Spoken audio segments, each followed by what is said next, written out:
So what is next for this mess, and how will it affect the country, and how soon?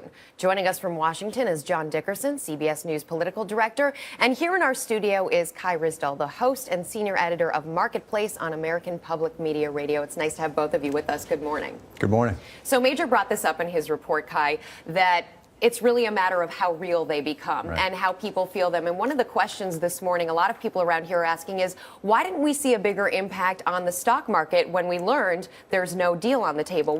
How do you explain that? I think there are two things. The first is that Wall Street has learned that Washington is faking it, right? They're going to have these conversations. They're going to have these conversations. They're going to have these conversations.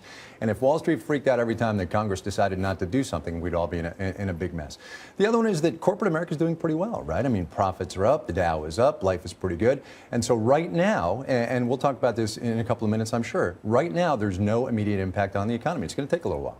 Well, that's the question. I mean, how long? I mean, the president's been, pounding the drum saying the consequences are going to be severe. Right. How long before they are real? Like a couple of weeks, right? I mean, the people who are going to start getting hit first are nobody around this table, but it's going to be people who need unemployment checks. They're going to start being cut probably in about 3 weeks or a month.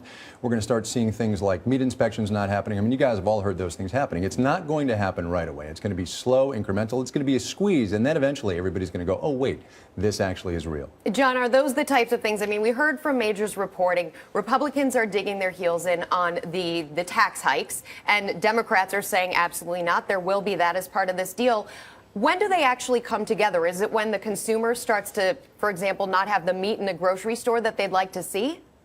I think so. The question is, where is the pressure going to come? And there is a much bigger discussion here about taxes and spending that Major talked about that's really not a part of what we've had in the last couple of weeks, which is trying to find a deal to just get past this immediate effect of sequestration. They still have to have that big conversation. And you can imagine a situation in which Republicans who have now held firm can say to their base, look, we held firm, we didn't raise taxes on this immediate issue, but we still have this bigger conversation to have. But that's still a long way away, getting some kind of agreement on those big issues of taxes and spending. John, as you're pointing out here, there's been virtually no discussion in Washington on this whole issue, which was the whole point of the sequestration setup, that we would force a deal here. And well, that hasn't happened. So my question is, if that strategy isn't working, how can we expect a discussion at any point in time? Well, right. That's exactly right. The sequestration was set up to force everybody to focus on the big thing. And the big thing is, how do you arrange a budget in a time of scarcity that both shrinks the budget but also doesn't kill economic growth? That conversation has been totally absent while everybody's been debating about whose fault it was that the sequestration was going to come.